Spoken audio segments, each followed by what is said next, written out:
for a really cool mission, much bigger than the research that I used to do. So just to get started here, here's my class patch, so you can see the turtle. We can talk about turtles later. But as was introduced, I spent most of my previous career as a geobiologist and microbiologist, which meant I spent a lot of time in really remote places like Antarctica, studying how organisms interact with the geosphere and the lithosphere, and also underground in caves, doing the same thing, looking at life that lives permanently in the dark, and also using deep sea robots. So I spent a lot of time studying hydrothermal vents and hydrocarbon seeps in the Gulf of Mexico using remotely operated vehicles and sometimes human operated vehicles like Alvin, this submersible here. But in all of these projects that I worked on, the thing that I loved the most was the teamwork aspect and all of the people that have to come together to make these projects happen, from the scientists to engineers and all of the support staff, people who cook, people who contribute to every aspect of these projects. And so that's actually ultimately why I applied to be an astronaut, is I wanted to work on these incredible large team projects in the most remote place I could possibly think of. So I was selected in 2017. I was incredibly lucky. I still feel very lucky every day to be here. And these are my classmates, some of whom have now flown to space, are in space right now, or soon to fly into space. And right now, our mission is going to the International Space Station. This is a giant international collaborative laboratory. It's actually a national lab. So we do tons of research, Earth observation, experiments, and also just maintaining this outpost that we have 250 miles up.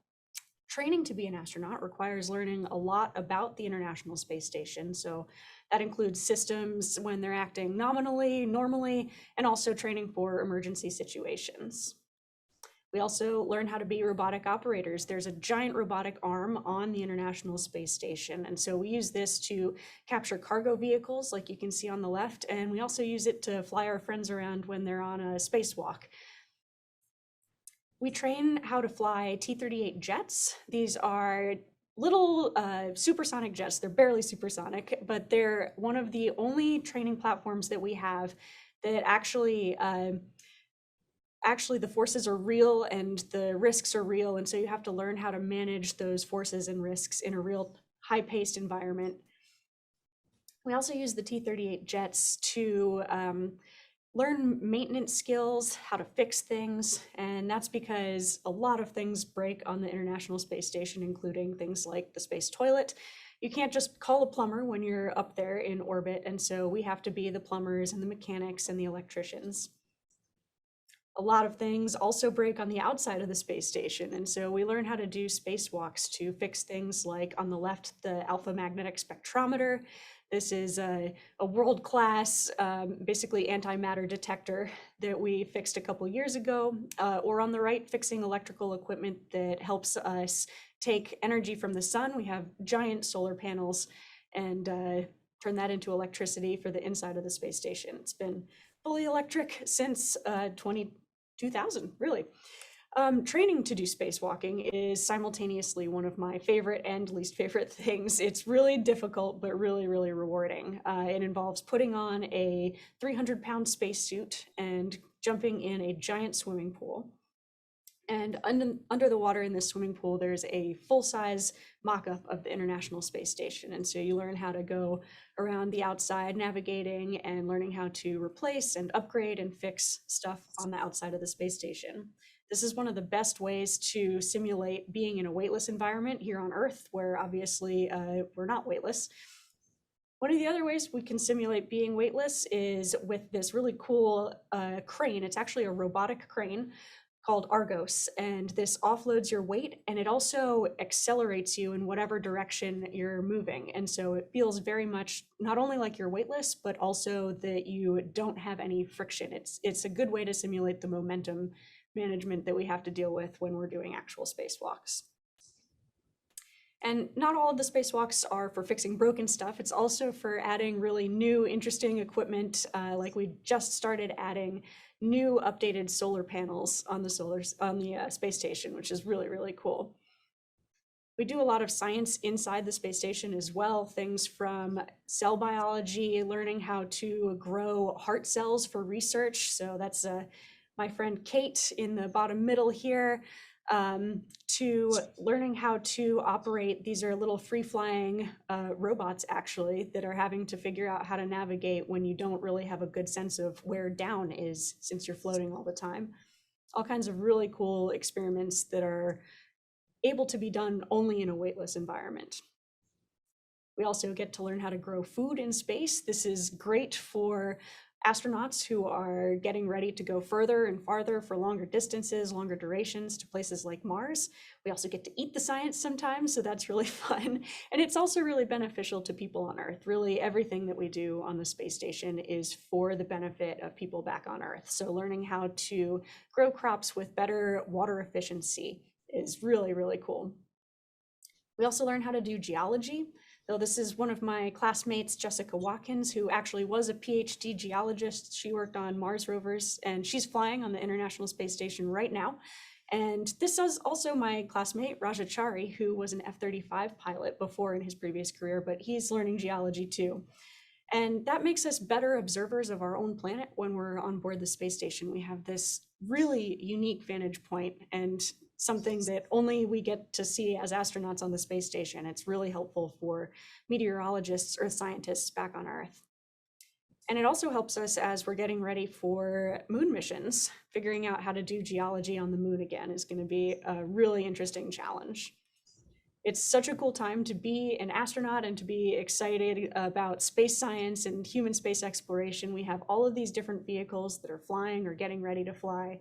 So some of us don't know whether we'll wind up on a Soyuz or a SpaceX Dragon. We have other vehicles that are coming online now too, getting ready to go to the International Space Station and farther afield to places like the moon. But I'm so excited to see what's ahead, see where my classmates all fly, and hope that you guys get involved in NASA science and robotics and learn to explore the solar system as well. And yeah, I just really want to take a lot of time for your questions. Happy to talk to you guys. Thank you.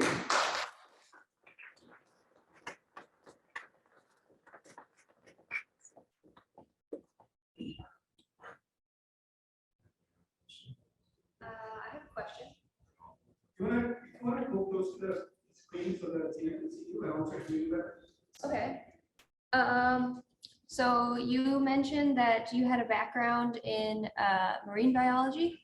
So if when you go up to the International Space Station, would you be working on a specific project related to that? Yeah, actually, it's interesting. Most of us who come from a science background, or really no matter what background we're coming from, we wind up having to give up our previous career. So I won't be doing my own research per se, but all of the research and lab work that I did will help me be a better researcher for other people. Basically, we're the eyes and ears and lab notebook for a much larger science project. Our schedules are totally planned out for us. Like every hour of every day is planned out. And so 1 hour I might be working on some like human genetics research or like medical development. And then the next hour you might be fixing something that broke. And the next hour you're working on like a nuclear physics experiment. So it's a really cool way to do a diverse set of stuff. And similarly, my friends who were pilots or engineers are also doing science and research, and people like me who are scientists are learning to do engineering and operations. So does a company like NASA work in lieu of or almost competitively with a company like SpaceX? Oh, yeah, that's also a really interesting question. Right now, it's incredibly collaborative. I think we both need each other. I think having that diversity and competition is long-term going to be really good for us. But for now, it's a totally necessary partnership. We're working really in lockstep. And so NASA does things that SpaceX doesn't do. SpaceX does a lot of things that NASA doesn't do. And we're working totally in concert. So some of our astronauts, like about half of our astronauts right now, are flying on a SpaceX Dragon, and that might get even more diverse. Tomorrow we might see the first launch of a Boeing vehicle that we're hoping will come online soon, and all of these new companies that are helping us get further afield. And then one step further, how much does NASA like trade information with like other countries in like the UN or like other countries around the world in their exploration? Yeah, absolutely. So it is an international project. The International Space Station has people working on it from the US, obviously, but also Europe has its own space agency, Japan has its own space agency, Canada has its own space agency, and Russia has its own space agency. And all of these groups are sending astronauts to the International Space Station. We all train each other, so I spend a lot of time in these other countries training to operate the modules that are run by those other countries or other international collaborative groups, and vice versa. So when we're on the space station, we're really one crew working there together, but it takes a lot of teamwork, a lot of honestly like politics and international relationships to make it work. What language is spoken on the space station? The number one language is English. Everybody has to be proficient to a certain level in English. I also have to be, it's called intermediate mid-level, which I think is very generous, in Russian, conversational Russian. It's funny, I think I'm better at technical Russian if you want to talk about like the nitrogen in the atmosphere or something like that. I'm super proficient, but if you want to ask me how my weekend was, totally not proficient. But yeah, everybody winds up learning at least English and then conversational Russian. So this might be a super niche question, but you talked earlier about growing food and like sustainability from like either the space station or even a different planet. Do like food items perish at a different rate in space or on different planets? That's such a good question. I don't know. My guess is maybe slightly lower rate just in terms of the microbiology that's up there. There is definitely like mold on the space station. I don't know. That's a really good question. I'll have to look that up. Yeah. It's also considering like contaminating another planet is a big thing that we have to consider. And so learning how to grow food that is good for us, but also sterile and not introducing all of these microbiota to another planetary body is really crucial. So going off this question, does that mean you can't really bring many foods that are easily perishable? Yeah, exactly. They all have to be shelf stable. Every now and then, a cargo vehicle will bring up some fresh food, and it is a total treat. Like everybody gets super excited about the new freshies that are being brought up. Like people will get so excited about an apple or an onion. I always hear people say that they just want like crunchy lettuce. And so that picture that I showed of somebody growing lettuce on the International Space Station, it's like not only really cool science and really important for agriculture and really important for going to Mars, but it's also like psychologically really beneficial to astronauts. We get like really happy when we get to take care of plants. Maybe not a question specifically about space or astronauts, but what was with the turtle on your guys' patches? So the tradition is that every class gets to name the new incoming class. When my class was announced, the former Vice President Mike Pence was on stage announcing us, introducing us, and he told an anecdote or like an idiom from his childhood, which is that if you see a turtle on a fence post, you know it didn't get there alone. And the sentiment is meant to say that all of these people on stage didn't get there because of just themselves. It's all of the teachers and mentors and family members. It's also a little tongue-in-cheek because if you think about that turtle on a fence post, he's like maybe a little bit screwed. So that's like part of the joke about our class. So it's like equal parts really, really nice sentiment and equal parts a little bit funny. And yep, so we got named by the 8-balls and the 8-balls got named by the chumps. So wait, what did you guys name the class after you? The newest class are the flies, and Flies. you'll have to interview them to get their story. How long is your astronaut training? Basic training is roughly the first like 2 or so years. So my class was hired in 2017. We started in August 2017. We took a little bit longer between a lot of different factors, including maybe we're slow like turtles, and also we had a larger class. So we took probably 2.5 years or so to graduate. After that, you qualify to be assigned to a space flight. And in the meantime, you get assigned various technical jobs. So, like helping out develop spacesuits, spacewalking, helping to support real time operations, like being a Capcom, which is the voice of mission control, or working with organizations like SpaceX or Boeing. And then eventually you get assigned, and then you spend anywhere from like 1 to 2 to 5 years training for that specific mission. So you kind of talked a little bit about different training that you've had to do, especially like underwater training. And I'm assuming you've had to do something like G-force training as well. Which Yeah. of those like, forms of training has been the most difficult, would you say? Yeah, it's interesting. I think both physically and mentally, the spacewalk training has been the toughest for me. G-forces are hard to manage, but we're lucky that we get to do a lot of training in those jets where we can pull, up to 7 Gs, but frequently around like 4.5 Gs. We do centrifuge training, which helps us learn the launch and landing forces that we'll feel on a rocket. That's through your chest instead of through your head. And so instead of the blood rushing out of your head like it does when you're pulling G's in a jet, it just feels like someone really heavy is sitting on your chest. And so that's a lot easier to handle. It definitely makes me really tired. I feel like kind of tired and dizzy after that, but you recover really quickly. The spacewalk training, it's hard. I mean, this spacesuit, it's like you can't operate your body the way you're used to. It's almost like you're driving a robot rather than actually moving your body. All of the joints, you have to move them in this really weird, not intuitive way. And it's pressurized, and so every motion that you do, you're working against that pressure. It's 4.3 psi for the spacesuits that we're using now. The spacewalks are about 6.5 hours, and so over the course of that time, imagine like squeezing a tennis ball over and over and over again for 6.5 hours, just like trying to climb your way all over the space station. It's more of like a jungle gym than a walk, but it's really physically challenging. You start training next week. What kind of training is that? I start training next week with the Army flying helicopters because we're going to the moon. Landing on the moon is less like landing an airplane and more like vertical landing with a helicopter.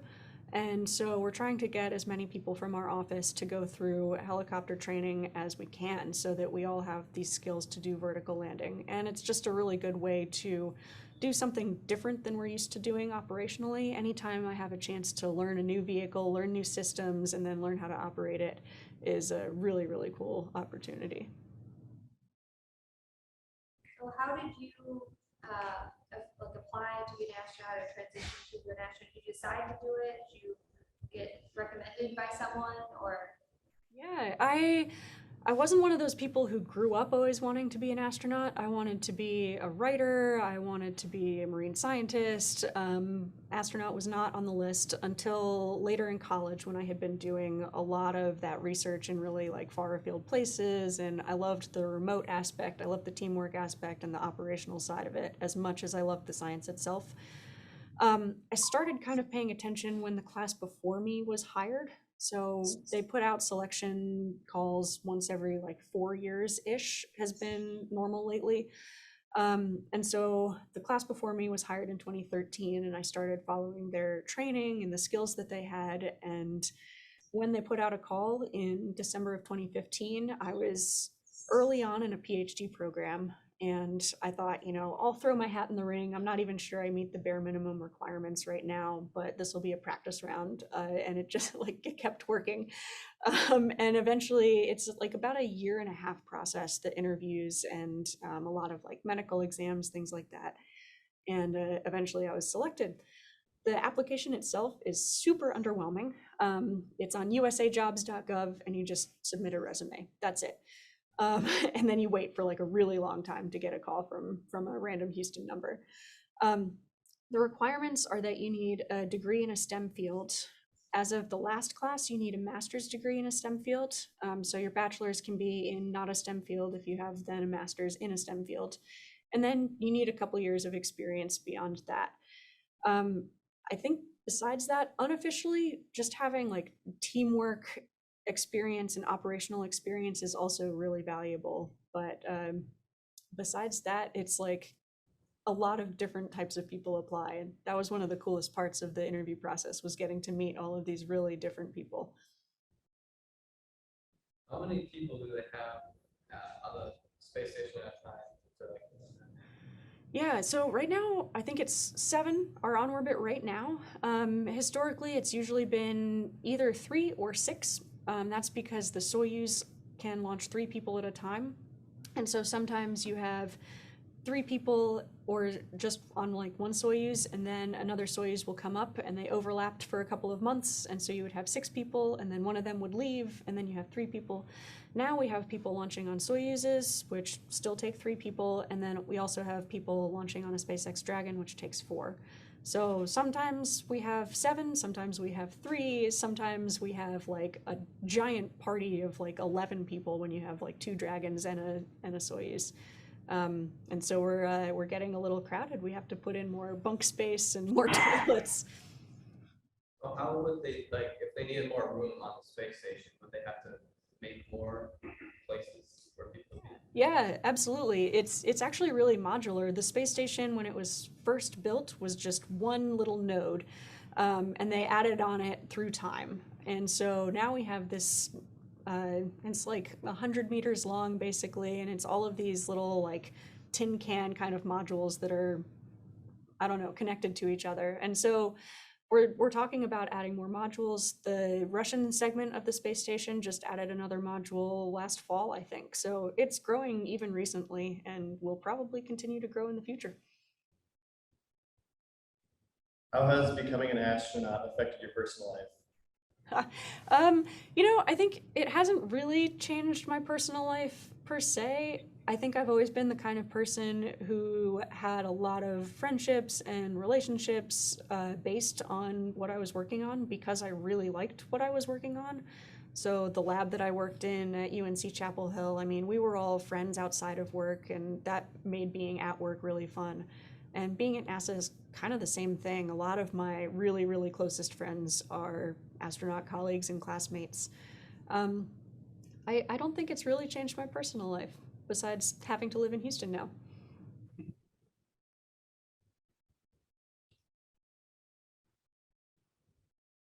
I have a question. I have one other question. First of all, I want to thank you for doing this.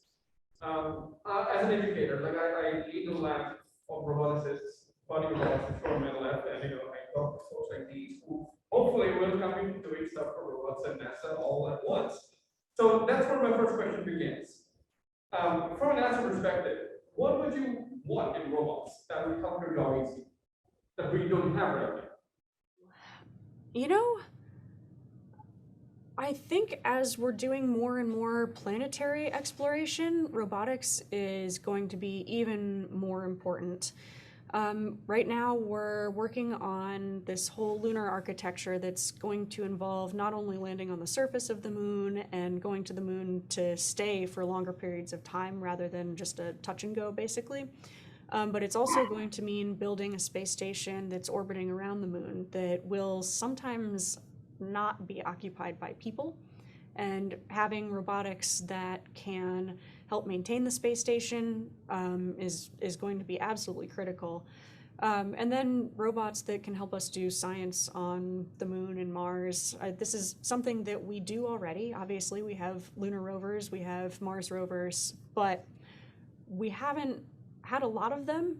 And I think the technology is growing faster than the rate that NASA projects can keep up with, because we're a government agency, and getting that project okayed and secured financially and then planned and then executed and then launched, and then maybe you have to wait 2 years for the launch, etc. I think the technology can outpace a lot of what we are able to do. And so having these independent groups that can just submit technology and robotics to us is really, really valuable. And non-robotics question, actually, you mentioned the moon mission. What are you going to be flying there? What vehicle? So right now the plan is that we will be launching an Orion capsule on top of an SLS rocket, and then separately, a SpaceX Starship will launch, and then they dock in orbit, and then the SpaceX Starship lands on the moon. And then also when we're going to the Gateway, this space station that's orbiting the moon, we'll have that Orion vehicle that then can dock to the Gateway.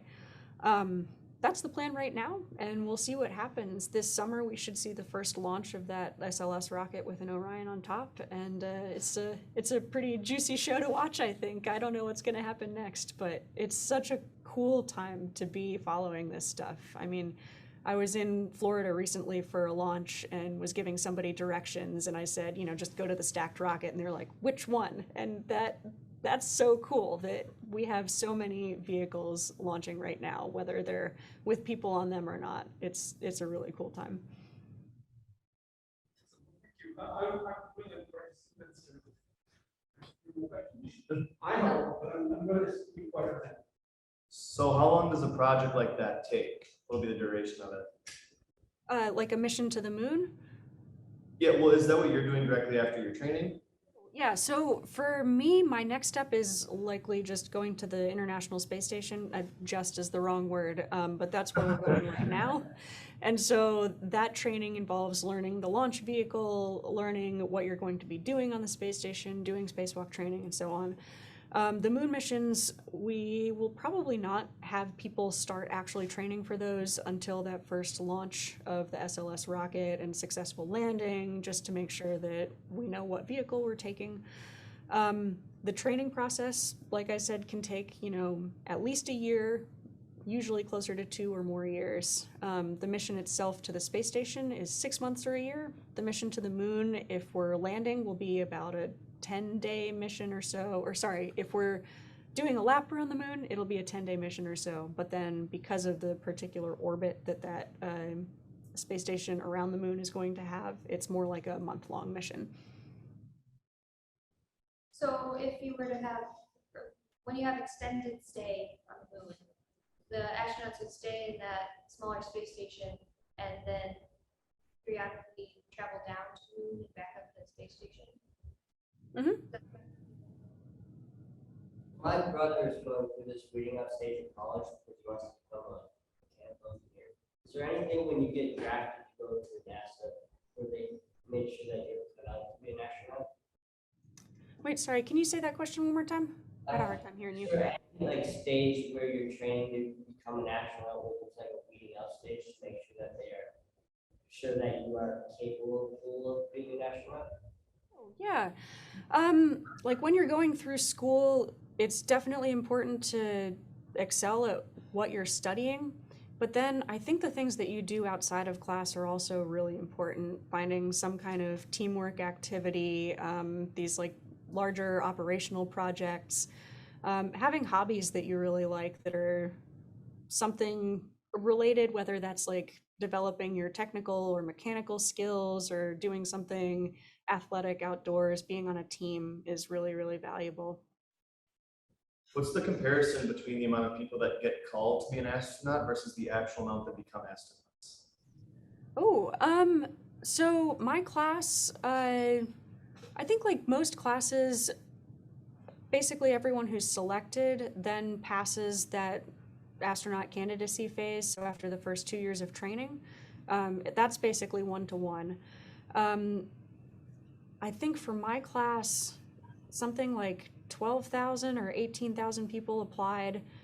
And then the first round of interviews are 120 people. And then the second round of interviews, they cut that in half, more or less.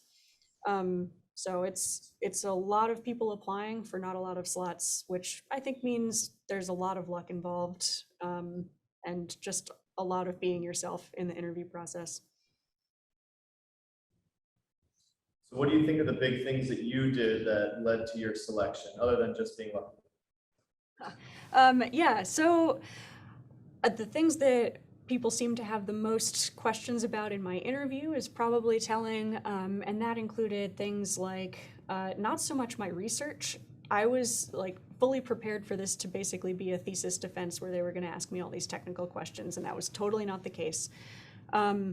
they were more interested in like my field work in Antarctica. They were really interested in a time that I worked on a tall ship, so a really large sailboat. I worked in the engine room of that sailboat, which I think had a lot of applications because there's a vacuum-driven plumbing system that broke a lot and spent a lot of time, you know, hands deep in many different smelly things.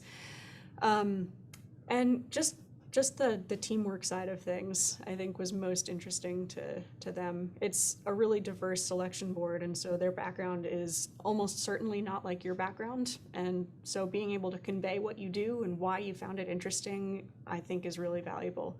And that was valuable even before I was applying to be an astronaut, being able to share why I love what I do. Like, makes public speaking a lot easier and makes getting other people excited about your stuff a lot easier. Are you worried at all about the psychological effects of kind of being isolated on the space station? Yeah, I think worried is the wrong word. It's definitely something we're aware of, and we're actually really lucky that we get to work with behavioral health people and support psychologists and psychiatrists who help prepare us for that. I think NASA does a really good job of pre-selecting people who have a lot of self-awareness, who want to be good team players.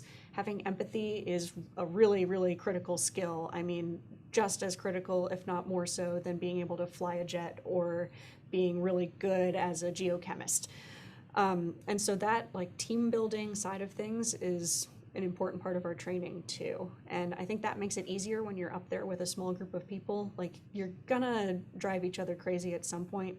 I think flying in space can be a lot like living with housemates in a really small house. Actually get to like video conference with family. We have a satellite phone so we can call home too. It's not totally isolating, but there are also times when, you know, if something happens to a family member and you're on board, or you miss a birthday or a significant milestone, that can definitely make you feel isolated. There are times that you might have like an argument with another roommate and something like that. Yeah, absolutely. I mean, disagreements come up all the time. I think that's supernatural. I think any team is going to have disagreements, and it's how you talk through them that makes you either an effective team or a dysfunctional team. And so that's just like, again, such an important part of our training, and something that we're really aware of is how to bring up things that we disagree with, or how to bring up things that are making us feel a certain way, so that we can talk about them productively rather than like bottling that up, and then you become like really bitter, and that's not a good place to be when you're in space. And that's still like almost like kick you out if you have like a toxic personality. Yeah. Yeah, I would hope not.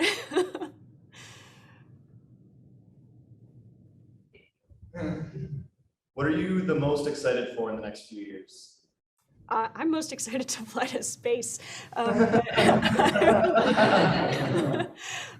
mean, genuinely, that's gonna be freaking awesome. Like, I would love to, you know, say this humble thing, like I'm just here to support the program, but we all applied because we want to fly to space. But like that said, I am genuinely so happy and excited to see my classmates already flying. Like, when I was there supporting my classmate Jessica for her launch just last month, like, I cried so many happy tears watching that rocket take off. I've seen a lot of rockets launch before. It always affects me emotionally, but not like this. Like, seeing your actual friend fly was really, really special. So I'm excited to see my friends continuing to fly. I'm also excited to fly myself. Did you have any specific like role model that like helped you drive your desire to get where you are today? Yeah, I had a lot. One of the first role models for me was my high school biology teacher. I wasn't really even considering sciences at the time. I wanted to be a writer. And he just like empowered me, I think, to pursue research. Even when I was a high school student, I thought that you had to wait until you were a grad student to do your own research. So that was a really, really important mentor role model for me.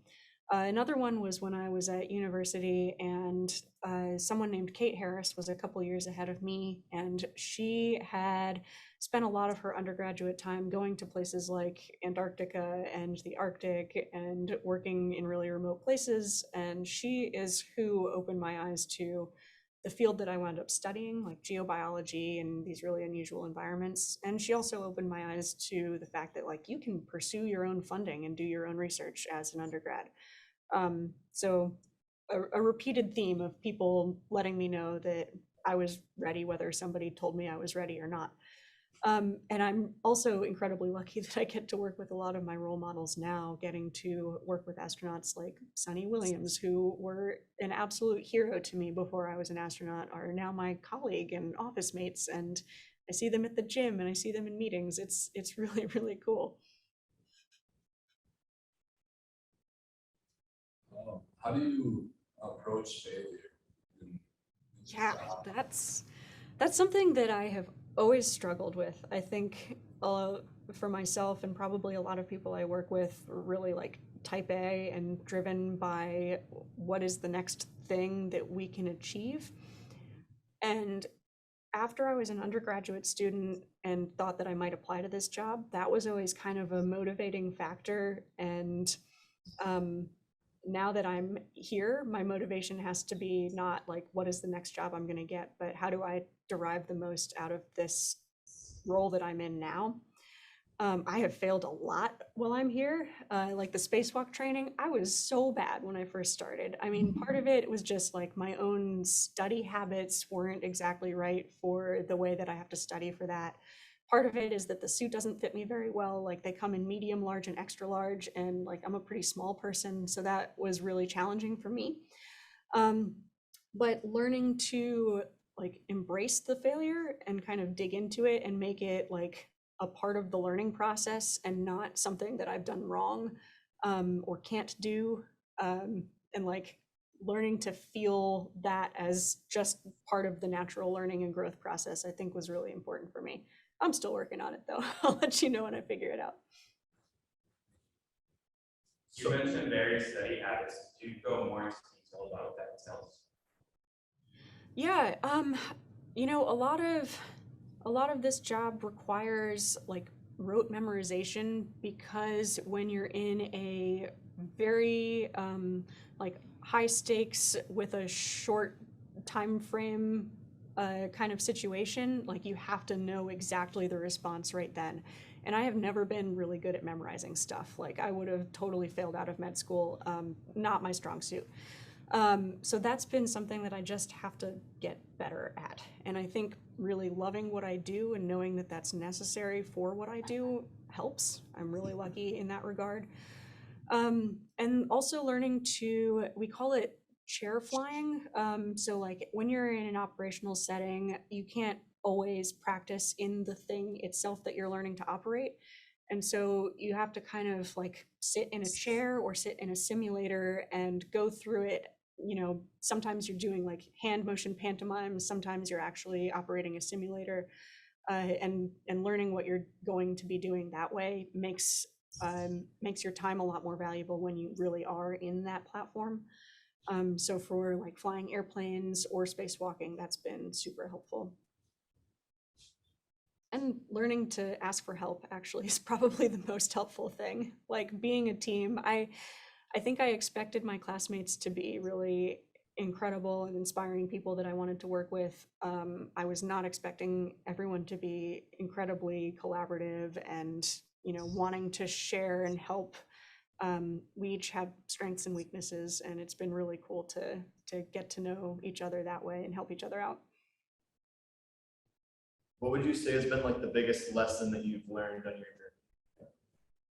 That's a big question. journey? I think, oh man, I don't know. I think most of my biggest lessons have been about team building and teamwork, actually, and like less technical stuff. Like learning how to ask for help, learning how to be vulnerable is a really hard skill that I think we've all had to work on when we're here. learning how to lean on other people and share yourself and be authentic. Those have been definitely my hardest and most valuable lessons. There's also some really awesome technical stuff. Like I didn't fly jets before I came here. None of us came in with a background learning how to operate a spacesuit. So that was new for all of us, no matter where we came from. Those are also really fun lessons. So I have a few silly questions. I'm going to keep it short. Is there any use of duct tape or WD-40 on the space station? Wait, sorry, I couldn't hear the question. Is there any use of duct tape or WD-40 in the space station? Yes, so we can't use brand names, but we do use gray tape. Yeah, actually, one of the best uses of gray tape is if you make like an inverted loop, so the sticky side is on the outside of this loop. You can put like your fork on this little loop, and it'll just merge there and kind of float. That's really nice. We have all kinds of different tapes for different purposes. We have like an anti-static. It's called Kapton tape. Maybe you're familiar. We use electrical tape. Lots of different flavors of tape. Yep. For my next silly question is Star Trek or Star Wars? I was raised on Star Wars. My brothers are like quite a bit older than I was and grew up when Star Wars was in the theater the first time, and then they came out in the theaters the second time when I was a kid. I've been getting more and more into Star Trek lately, but my honest answer is Battlestar Galactica. Yes, great. I love the second two answers. First one, but anyways, I would like to get that. Now, more of a serious question, and I know we're short on time, but for students of all shapes and sizes, we have high schoolers, we have PhD students here, grad students, and I also represent the Minnesota Robotics Institute as a faculty, and we're actually in a drone lab, coincidentally. This is the place where we fly drones for robotics experiments. What would you see, not just as students to take on, but institutes like us? Like, what would you think is the right direction to take robotics forward? Not just for NASA, but for the same way you said, NASA is doing stuff that helps people on Earth. So what can we do that actually goes up to space and also stays on? Absolutely. Gosh, that's a great question. I think a lot of what we're working on now is automation. And so drones, I think, are super valuable, and the software side of automation is really valuable. But figuring out the human robot interaction, I think, is still something that we have a ways to go on. I don't have like a direct technical direction for you to go. I can't prescribe that for you guys. You are way more the experts than I will ever be. But we are seeing more and more often. I mean, the vehicles that we fly now to space a couple decades ago were very mechanical. Like you could trace the wire diagram without an electrical engineering background. Now they're a lot more software driven and a lot more automated. That can be like humbling and scary for people who are used to flying and operating a vehicle. But having that automation also allows us to do things that we couldn't do before and go to places that are that weren't accessible before. Like we're getting ready to go to the moon again. Obviously we've been to the moon before, but now we're getting ready to go to the lunar South Pole, which is super interesting scientifically, super interesting from like a research and like resource utilization kind of approach. We couldn't get there without automation. And so learning what our role as operators is going to be in that operational, automated operational architecture is going to be really, really tough. So you didn't want to give us direction, but as a computer scientist doing field human-robot interaction, you just gave it all. So thank you. And to the folks, I didn't ask her to say that, just so you know. It comes right from us. So anyway, thank you again. I'll let Ryan and the folks wrap it up. I know that you are on a tight schedule and it's just about 1:45. So on behalf of the robotics team from Cannon Falls, thank you for being an inspiration. We are a small team, but we have a lot of females on the team, and you're definitely an inspiration to them and us. So we have time for one more question, unless you have questions for us. Yeah, So happy to take I'll- any more questions. Yeah. I could just ask for a word of advice, Life advice. life advice. Yeah, life advice. I mean, I think you're more capable than you probably think you are. I have definitely fallen prey to being my own worst enemy. So don't be afraid to share what you love because you're probably good at it. Also, be a mentor to somebody else. We talk about like the people who inspired us a lot, but think about the people that you're inspiring and what kind of mentor you want to be to them. That has always helped me kind of shape the type of person, type of operator that I am. Awesome. I'm just gonna quickly pan the room for you so you can see how many people actually were listening in. So once again, thank you so much. We really appreciate it.